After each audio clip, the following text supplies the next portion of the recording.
What's up, Shelf Addicts? Welcome back to the Shelf Addiction Podcast. Today on Book Chat, we are starting a new fantasy series, Book 1 of a duology, This Savage Song, written by Victoria Schwab. Stay tuned.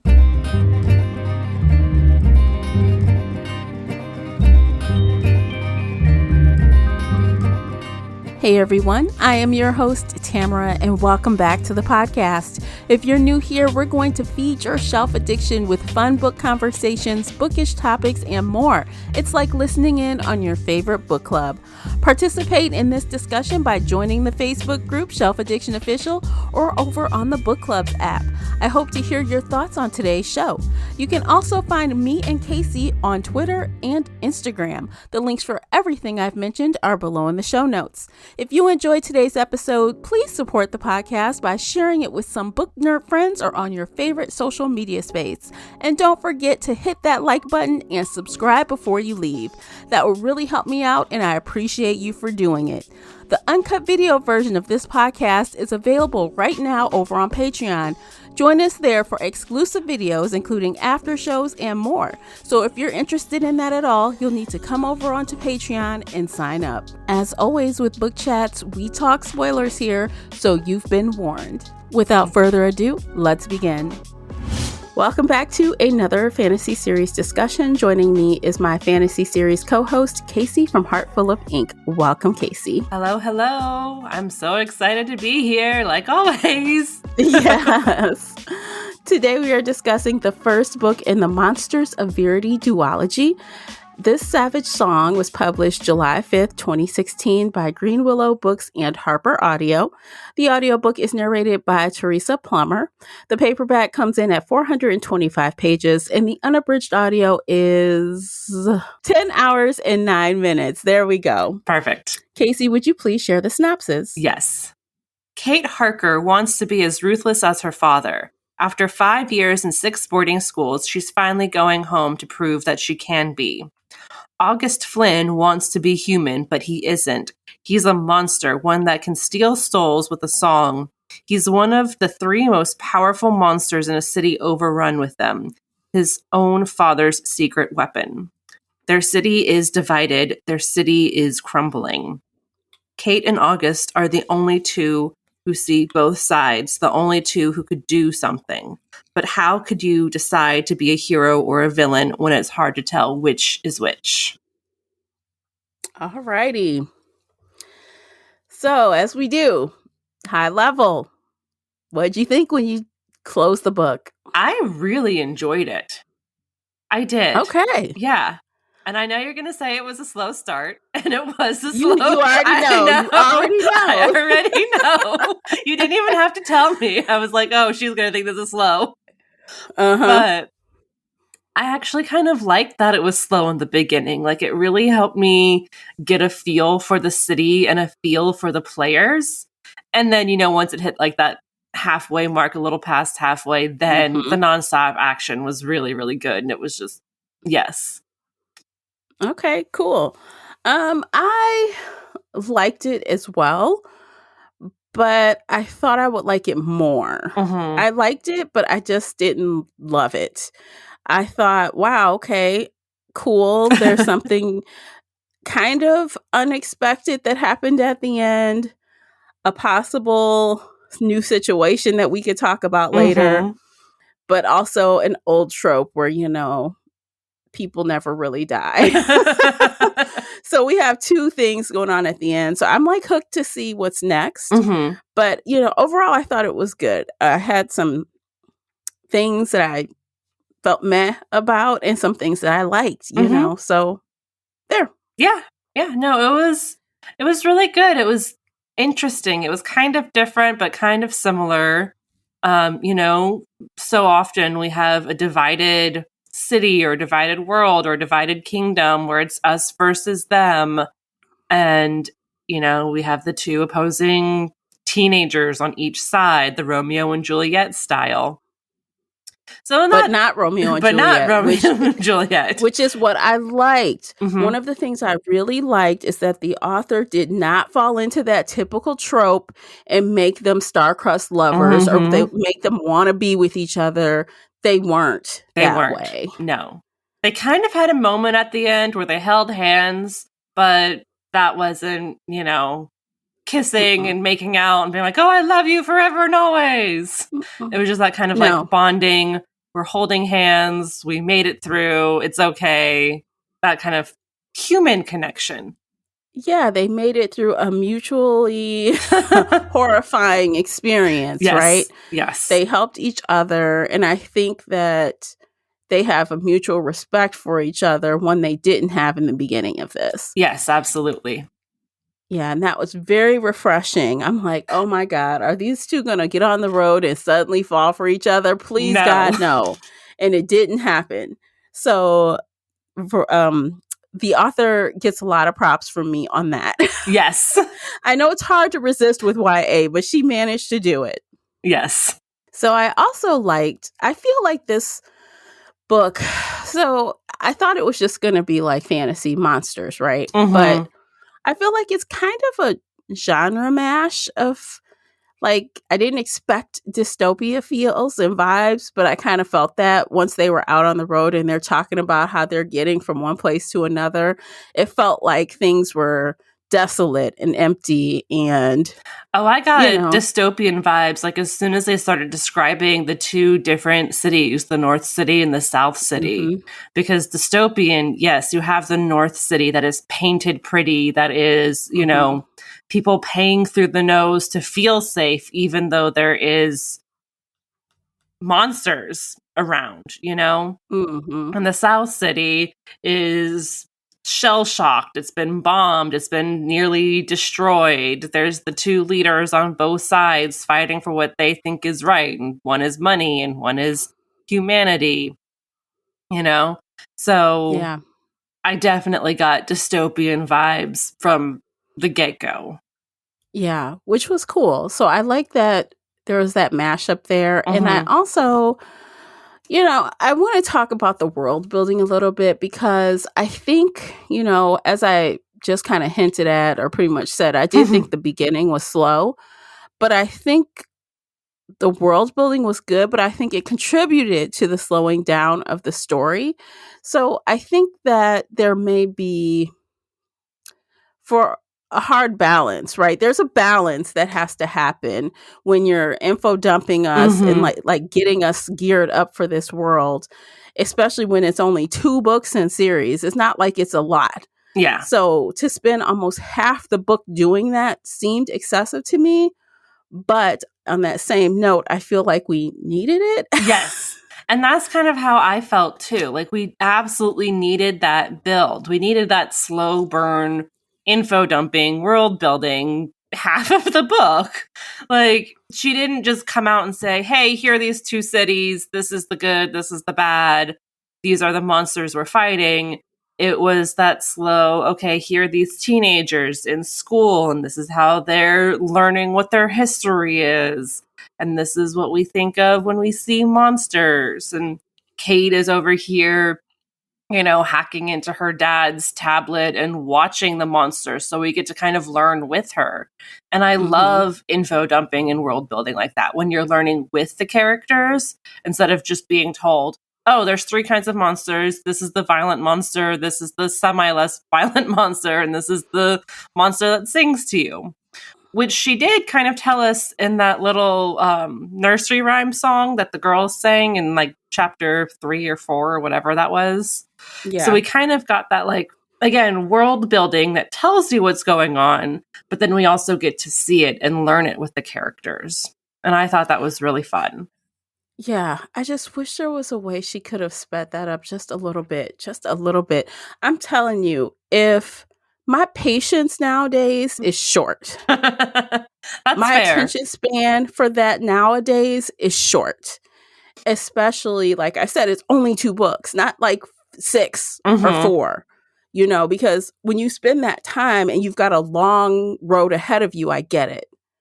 But couldn't you have done that in 25%? Or 30%?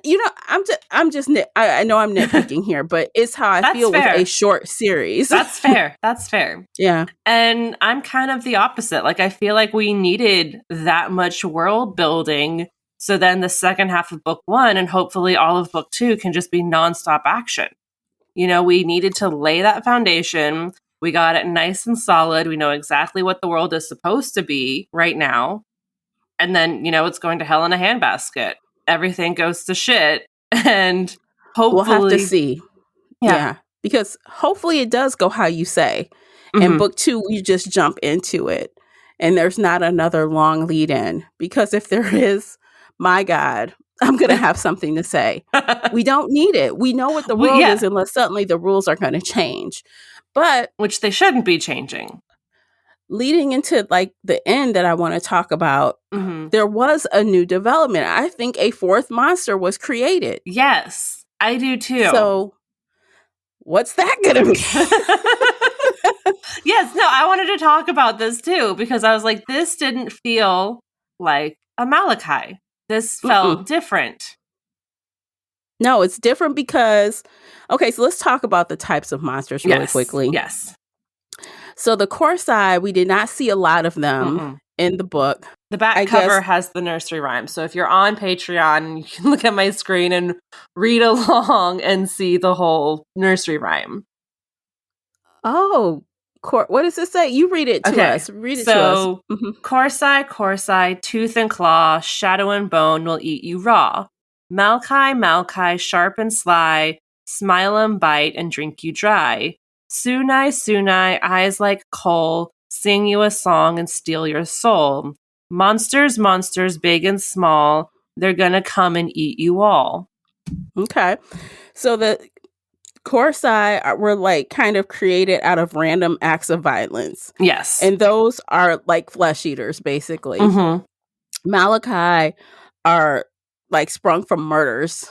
Yes. And those are basically blood drinkers, aka vampires. They're like vampire-like things. And then of course we have the Sunai that come from like mass murders, mass casualties. And they eat your soul, essentially. They sing the soul out of you with a song. But only if you're guilty. Only if you've murdered somebody and committed like a heinous crime. Right. And your soul is now tainted.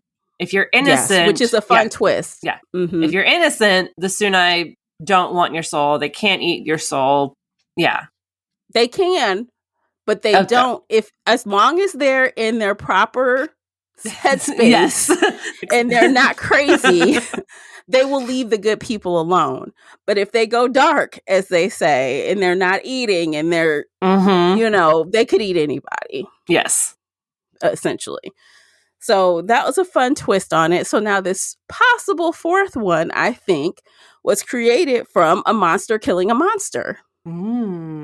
Because August killed his brother. And his brother was also Sunai. Yes. Ooh. See, Alice kind of popped up in the house and he killed his brother in the barn. So I was sitting there thinking just like, well, where did she come from? Was it from Kate? Was it, the trauma of her mother? Because her mother's name is Alice. But she's very Kate-based, if that makes sense. Like she had the silver tips on her nails. Her eyes were like cigarettes. She called herself Alice. So I was trying to figure out if it was from Kate or, like you said, from the Sunai killing a Sunai, which has never happened before because there's only 3 and they were technically siblings. Yeah. So how does that work? I don't know. Well, that's going to be interesting to see how the author explains the existence of Alice, or if she will be explained at all. She better be. She's new. Like she's who knows about that? Maybe it's happened before. Maybe it's going to be one of those things where, so long ago this happened. We got to dig up the history and we find out like what created her. This war the phenomenon has only been happening for like, 10 years or something? That's it. It hasn't been that long. I know they were in a truce for 6 years. Was it another 6 years? Well, I don't think monsters were effective 10 years ago. They've just had that truce. Yeah, but the phenomenon happened... Okay, so the history class said that the Vietnam War caused the American government to kind of shut down and dissipate. And so all of the states kind of started grouping together, and then the states themselves kind of, went down into smaller cities until you had like Verity, Providence, something else. They just had like the really happy names. And then something happened for the monsters to come out, right? But that was a long time ago. Yeah. So what happened for the monsters to come out? Because I don't remember that. I don't remember the triggering event that created monsters. They just calling it the phenomenon, right? Yeah, but was the phenomenon 10 years after Vietnam, or was it 10 years ago from now? You know what I'm saying? Like, I feel like the monsters have been around since back then when they started breaking off and stuff, but they've just had a long-running truce that is now in danger of being broken. Yeah, the truce happened 6 years ago when August's sister and the second not Malachi, Sunai, Ilsa, she destroyed an entire square, a block of 300 plus people because she went dark, and it was terrifying. And that was the beginning of the end. Like that caused the truce between the North City and the South City. Yes. Which, by the way, that kind of the visualization of her character doing that with the music and stuff, it reminded me of what I think it would look like with Vanya from, what is that? Oh, the Umbrella Academy? The Umbrella. Yes. Yeah. That felt like that to me. Oh, absolutely. Yes. So I was like, interesting, because she goes dark, playing the music, and then all of a sudden everybody's dead. Yes. I'm like, oh, she's one of those. So that was interesting. Yeah, so now we possibly have one more type of monster. That is the point of me talking about all that. I'm excited to see what's new. Yes. And I also think it's very unique in this. I have not read another story where monsters were created out of human acts. Like, because I killed someone in this house, a monster could be created. Yes. That's real different. It is different, and it is a very hard, mirror to look at, because humans are that violent, and we want to pretend like we're not that violent, but having to deal with our own violence popping out of the shadows and killing us for what we're doing. Yeah. I mean, honestly, if this were a real world, this world would be running mad with Sunai, because everyone is just masculine. Oh, yeah. Like, it is outrageous. Oh, yeah. To think about in our own reality, in real life, what is happening. There would be so many Corsi, too, just because there's so much one-on-one violence. But then, of course, we have all of the mass shootings at schools and movie theaters and everywhere else in between, and churches and malls. And they would be everywhere. Yeah. And then Malachi, well, yeah. Like, it's just... Yeah, murders every day. Murders every day. Our true crime situation every day, all day. Though you would think the monsters would outcount the humans, right? Very quickly, yes. Because, humans are dreadful people. Because we just do bad things. We do. As a whole, right?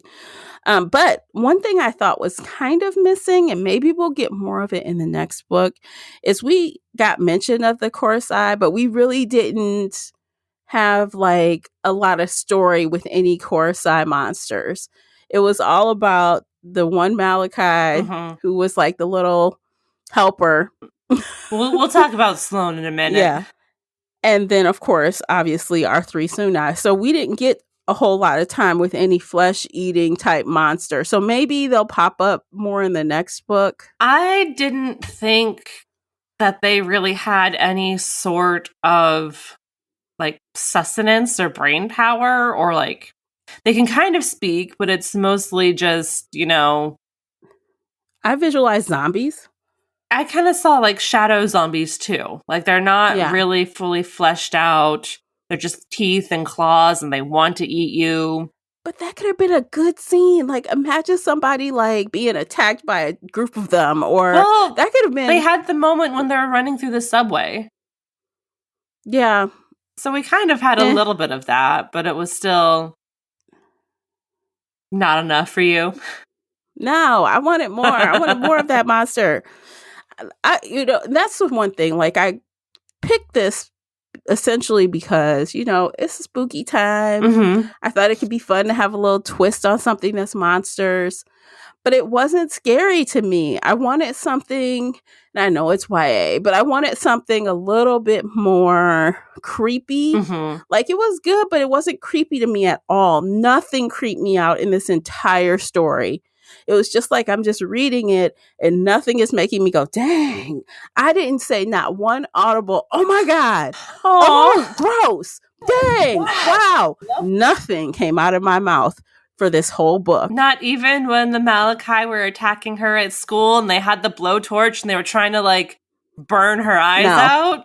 Because that was, I was like, ooh, this is a little gross. Who's going to save her? And then August shows up. Nothing's going to happen to her. I just felt like low stakes for these characters, right? And that may be because I already knew there's a second book. So I felt like the stakes were low. And so I wanted to see some other violence. Now, there was one scene. I can't remember it. I should have wrote it down.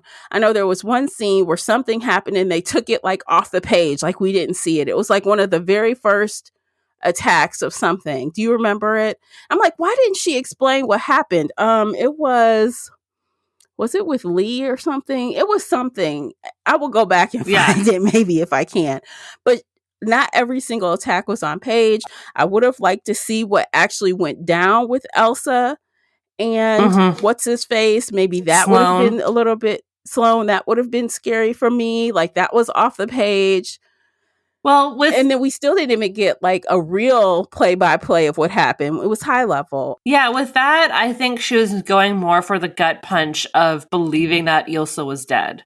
So when Kate and August are on the run, Ilsa, his sister, who is supposed to stay inside and has never left the house or their apartment in 6 years, she comes and she shows up at their little hideaway hotel room. And she's like, the Malachi are coming. You guys run. I'm going to stay back and save you. And she does. They run off. They go fight the Corsai. And then later, Sloan says that he killed Ilsa and, slit her throat. And that kind of gut punch was really like, oh my God, is she actually dead? This is really sad. It was her first time leaving the house in 6 years, and she immediately died. But thankfully, we find out, in like the last page that no, she's not dead. She did have her throat slit, but she survived.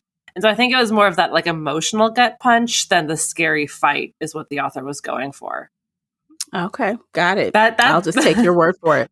Because I'm like, well, I mean, and when they said her throat was slit, I'm like, I didn't assume she was dead. And only because, like, after we got into that whole explanation of you have to be dark for me to, like, be able to kill you, basically. I'm like, well, the brother says she had two distinct sides and they don't meet. So I'm like, well, maybe I just didn't assume she was dead. I was like, well, that sucked for her. Hopefully she's okay.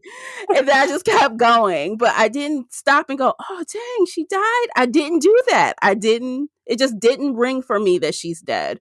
So it went over my head. If that's what she was trying to make me feel, it slipped right over.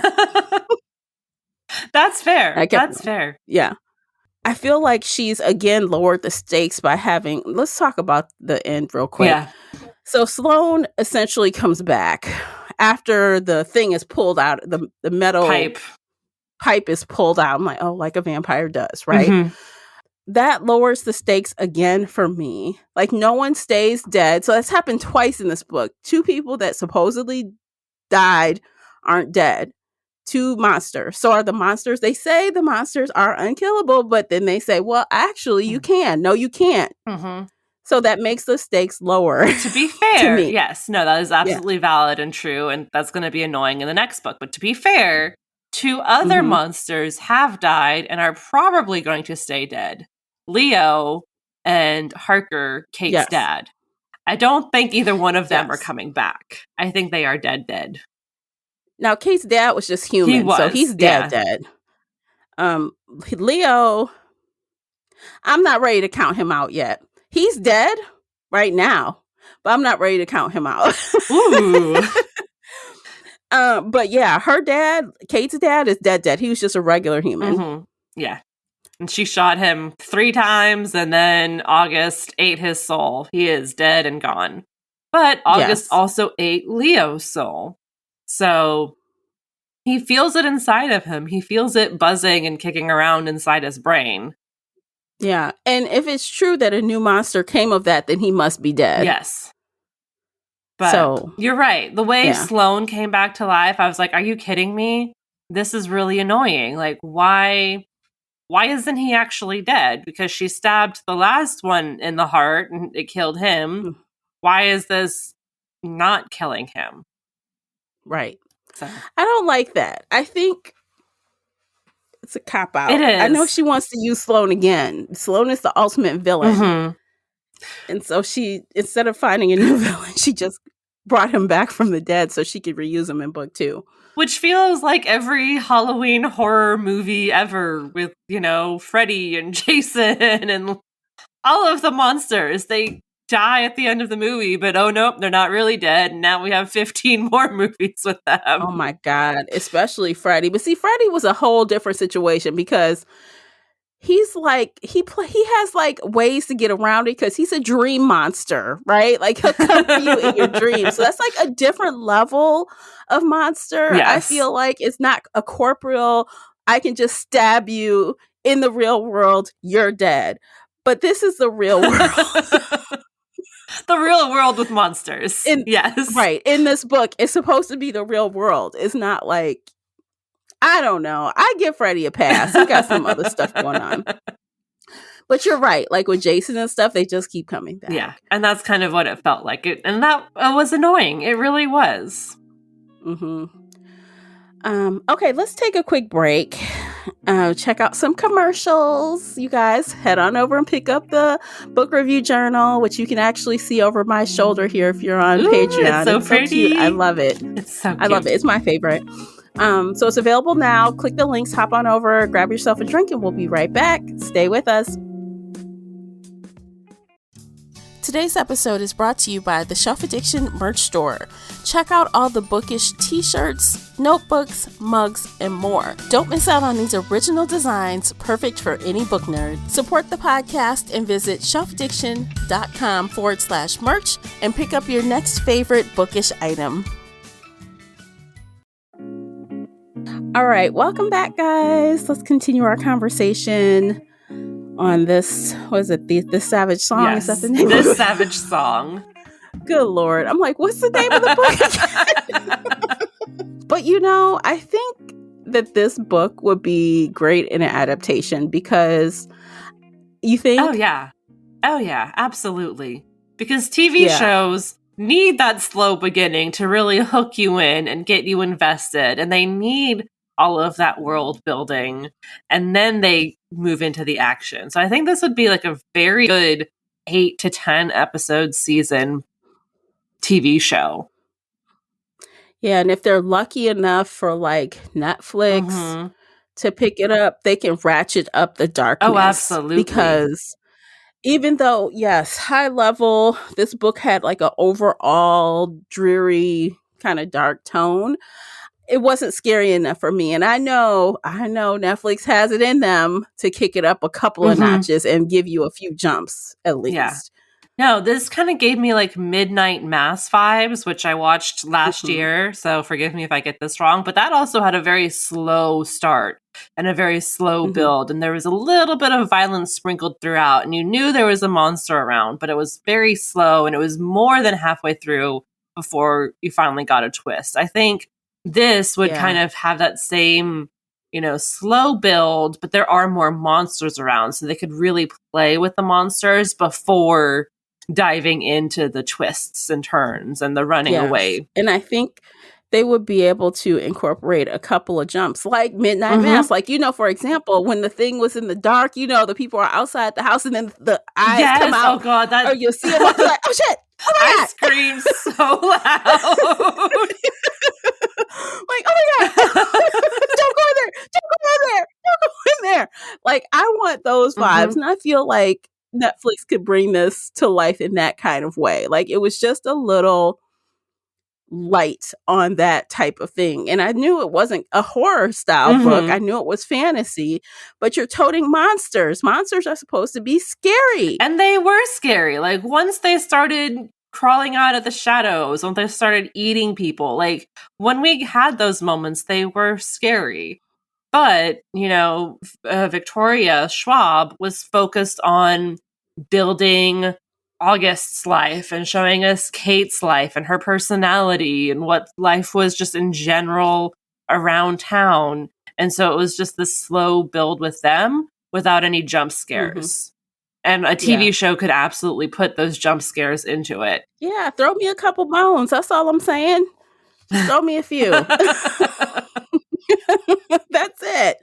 But yeah, so overall, I did like the monsters, right? I like the philosophy that she used to create the monster. So I am curious going forward how it's going to be, though. Oh, absolutely. Because, now that Sloane is still alive, now that Alice is alive, Kate and August have gone in very different directions. Kate has left Verity entirely. She's going off to some other small town. They're having cult massacre issues. And so she's like, yep, let me turn left and drive in that direction. And August is there with Ilsa and his adopted parents. And he's like, yep, let me help fix this city because, Harker, the ruler of the North City, is dead. All of his minions are free roaming. The monster minions are free roaming and going to go eat everybody that they can. So the Flynns from the South Side are going to have to step in and save the day before. Yeah, they're going to try. They're going to try, but. Yes. So you know what I am curious about? Like, did this annoy you at all? How Lee treated Henry? Leo? Yeah. Leo, yes. So I'm like, okay, so is Henry old and decrepit or what? Because it's like every time August is like, let me talk to Henry. I want he's talking to Henry, and then Leo just snatches the phone away. I'm like, why does Leo seem like he's in charge of Henry? Because Leo lost his humanity, and that was laying the groundwork for the plot twist that Leo was. Why isn't Henry stepping up? Like, I don't understand why you got this weak ass daddy, quote unquote. That's what I'm talking about. More like, how dare you? Who do you think you are? I wanted Henry to step up and do something instead of just being this placid, okay, whatever Leo wants to do. So I visualized Henry as a man in his probably mid to late 40s. Not old and decrepit, but just, older and tired. Because he's 40s is not even close to old. And it's definitely not tired unless you have some kind of extenuating circumstances. His family controlled the North City, but they were all slaughtered. His first wife was killed. He, took over the South Side. They had however long this war was going on before the 6-year truce, right? So I pictured him as somebody who has been fighting for at least 2 decades, if not longer, who has lost almost everybody he's ever loved, and he's just kind of like at the end of his rope. So he doesn't care? It's not that he doesn't care, it's just that he's fucking tired. That's how I pictured him. But yeah, I don't know. I guess we'll see how he presents in the next book, because Henry is going to be in the next book. Absolutely. Obviously. I hope he gets that fire lit within him again. But also, he was leaning heavily on Leo, because Leo was the face of their whole operation. He was the one leading all the soldiers. He was the one who could go around eating souls. And I feel like Henry kind of wanted to give him that responsibility so he didn't have to have it anymore. because See, I didn't read it that way. I thought that Leo was just the face of it because he was out. Like, for example, he was quote unquote out. People knew who he mhm, was. That's how they were able to keep August hidden for so long. And same for Ilsa. People didn't really know her face or knew what she was about. You know, people had heard there may be three, mhm. but like Leo was out there because he was doing all the work. So not that he was necessarily the brains of the operation or in charge per se, because I thought Henry was in charge. Technically, Henry But was in charge, but yeah, Leo was definitely stepping on toes and shoving his way in.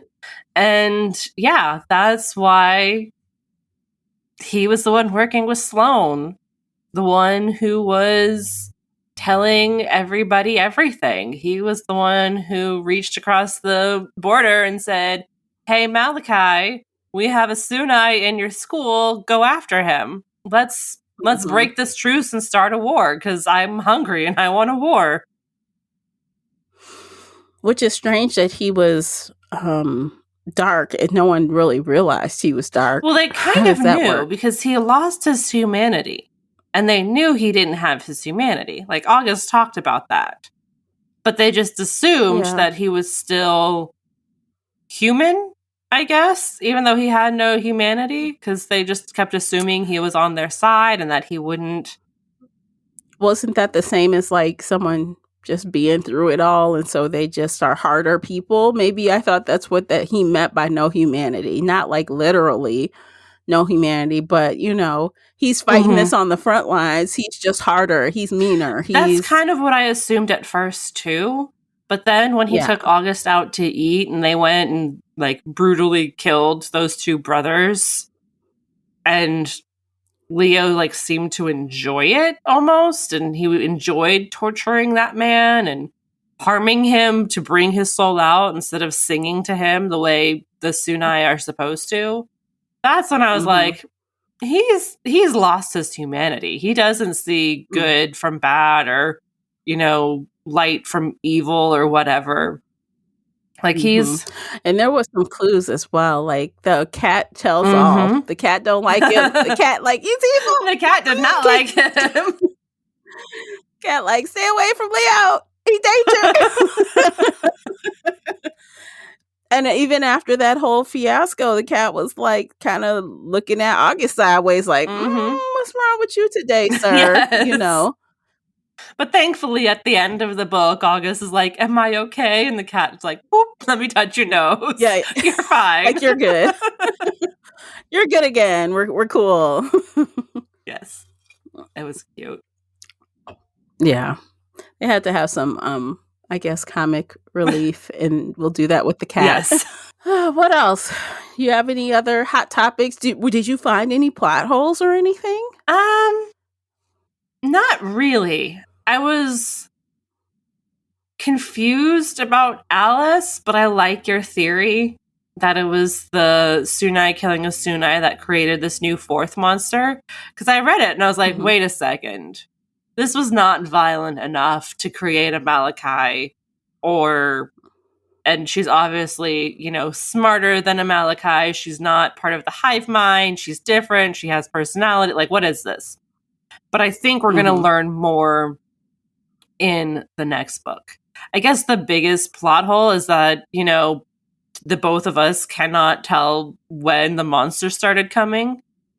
And it's probably buried in there in one of those lines, but there was so much world building, and that seems to be like a key part.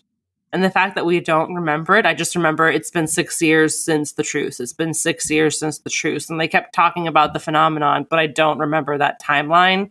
And I don't remember how the monsters started coming out. I don't think she Mhm. explained how, and maybe that'll come up in the next book. Because, like, the monsters just randomly started appearing one day, right? Yeah, that's what I understood. But we don't know, like, did somebody open the gates of hell? Did somebody cast a spell? Like, how did that how did they start? start appearing? We don't know. So maybe Mhm. that'll be explained in book 2. Um looking at everything, it was all kind of obvious. Like, I definitely suspected Sloane of being evil and manipulative and, working to kill humans and wanting to kill Harker himself and wanting to kill Catherine from the very beginning. I didn't really suspect Leo, but looking back, I'm like, oh yeah, I definitely should have suspected him. So no, I didn't see like any giant plot holes, just lots of world building that could have been condensed or explained better. Yeah, definitely. I kind of thought it was interesting how the author decided to take basically polar opposite personality types and have them in these conventions. Like Kate, is a human, right? A human, regular old person, but yeah, she is trying her best to be as bad as she can be. Yes. And then on the opposite end, August is a monster, and he is trying best to be a human and not be the bad person. Like, he will not eat any. He will starve himself as long as he can before killing. He's forced to eat something. But if he doesn't, then he's the ultimate bad. So he walks this fine line constantly where he doesn't want to eat every day. He wants to hold off. He doesn't like doing it.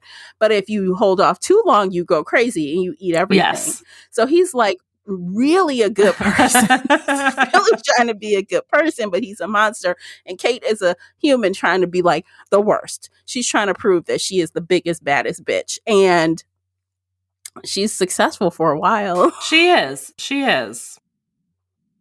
So she starts off the book, page 1, burning down a chapel because she doesn't want to be at this all-girls Catholic school. She wants to go home to her dad, who rules the North City, and she wants to prove that she can also rule the North City. And it kind of feels like that persona is what Alice is at the very end. That kind of ruthless killer, no shits given. Like, we just saw a page or 2 pages of Alice. Like, we don't really have much to base this off of, but it kind of felt like that persona was Alice, except fully, completely nothing good inside. I don't know. That's why I'm kind of like, was it Kate that created her, or was it August killing Leo?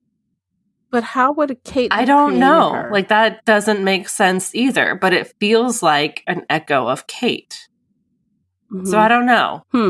I hope there's a really good explanation in book 2 about this, because... Well, see, the thing is, though, we've got no explanation on how any of their personalities are created, the monsters. So, for example, we know August was made at 12. He was born, he popped up at 12 years old. But where did he get his personality from? So his was kind of... He feels lost and confused, and there's always that gunshot echoing in the back of his mind, because he was created in a middle school where somebody came in and shot up all of his classmates. So I kind of see him as like every soul in that cafeteria, classroom, wherever it was, like in that school, kind of collecting into one with that fear, that childhood, that yearning to be normal human kids. That's how I interpreted it. So I'm trying to apply that to Alice, and I'm not really... Yeah, like, it doesn't fit, right? Because Alice was created where just one person was accidentally murdered, like, in the house, and she popped up in the house. In the barn, that's where all the other violence was happening, but I don't... And Kate's personality wasn't that mean girl. That wasn't what she was feeling when that happened. At all. So I'm not... I don't get it. Like, I don't know what's happening. I don't know how it's happening, but hopefully in book 2 we get a really good explanation, because otherwise, yes, giant plot hole. But I'm holding out hope that the author is going to be like, okay, so this is what happened. This is how it happened. This is why it happened. Interesting. Okay, I'll buy it for now. I'll hold out for now.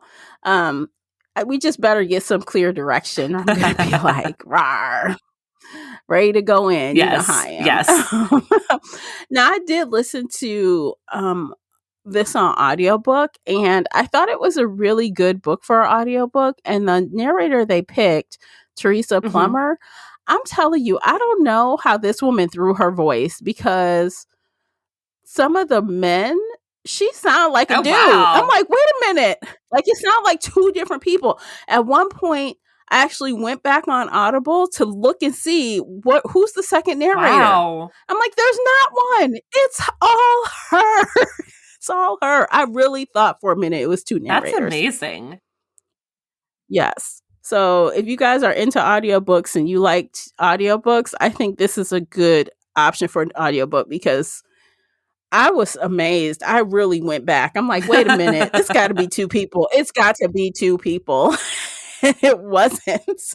That doesn't happen often, where I feel like the voices are very distinct. But yeah, good for her. Good for that narrator. She's very good. That's awesome. So I had to give a little shout out for the audiobook version, because I was impressed. That impressed me a lot. Yeah, no, that's amazing. I downloaded the audiobook this morning just to listen to chapter 3 or chapter 4 or whatever, with the little girl singing the lullaby, because I was like, I need to hear what all of these monsters are. I need to know how to pronounce the names. Mm-hmm. So yeah. Did that help you? It did. And I really, the 2 minutes I listened to, it was really interesting. So. Okay. And that's another reason why I love audiobooks, because it helps with names. Yes.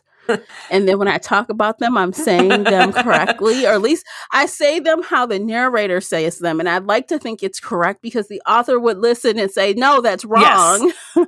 And I know from talking to audiobook narrators, if they have questions on a hard pronunciation or an oddball spelling of a name, they do ask. Mm-hmm.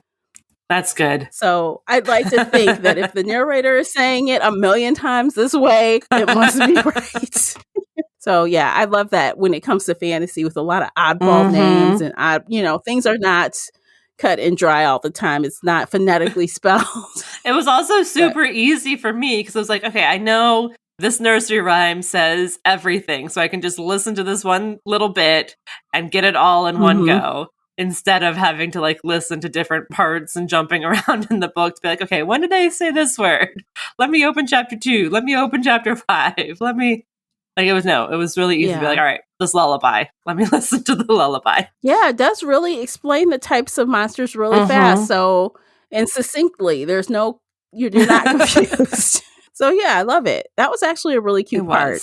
And when she was singing as a little girl, she sounded like a little girl. She did. She sounded very little. I was like, wow, that's a little girl's voice. Okay, so anything else you think we should cover before we rate this Savage song? I think that covers it. I wish there had been a little more diversity, but what can you say? Emily had dark skin. And that was it. That's it. That's the only one. At least that was mentioned at the very end of the book. But you're right. I would have liked that as well, but I think I had bigger issues, things that annoyed me. But because this cast wasn't that big, to be honest. There were a lot of secondary characters, but it was really mostly about Kate and August. And, maybe Leo and Sloane, right? They showed up quite a bit. And everybody else was kind of back. Yes. So, and they were and Kate was in school for such a short amount of time. Same with August. It didn't. Yeah. It was like a blip. I think they were in school for a week, maybe. Yeah, something like that. Okay, let's rate the book. Okay. I'll let you go first. I give it 4 stars. Probably 4.5 if I could, but a solid 4 stars. I really enjoyed it. I'm looking forward to book 2. There are a few annoying parts, but nothing major, nothing that stopped me from enjoying the book. All right. I'm going to give it 3 stars. It's a solid 3 stars. It was fine. I liked it overall.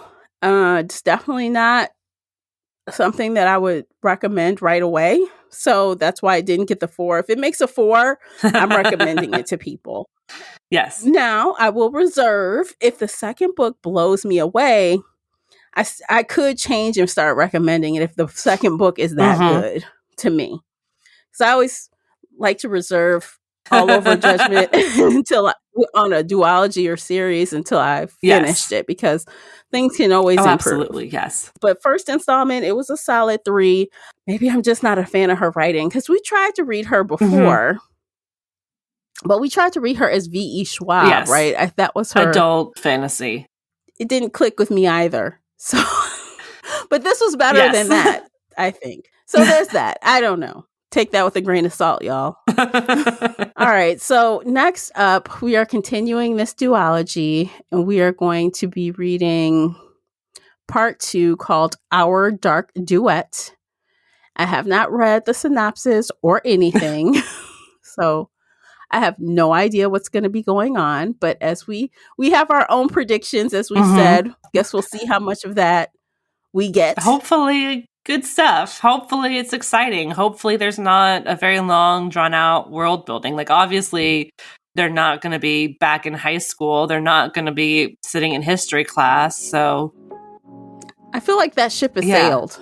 His school's over. Yeah. The war has begun. Let's see what happens. Right. Let's see if we can go out with a bang. So you guys, come on over to the Facebook group Shelf Addiction Official, or find us on the Book Club's app and talk about the book with us there. You can also join us on our Discord server if you're into talking about the books on a chat platform and you don't care to see people in the camera. That's your option as well. And if you don't care about reading the book at all, you can always find me and Casey right here on the podcast next month talking about book 2. So I think we're going to end things there. Sounds good to me. All right. It's been a fun time today. Thanks for listening. Before you leave, be sure to hit the like and subscribe button, because that will really support the podcast. And we will see you in the next one. Take care of yourselves. Bye, everybody. Bye, guys.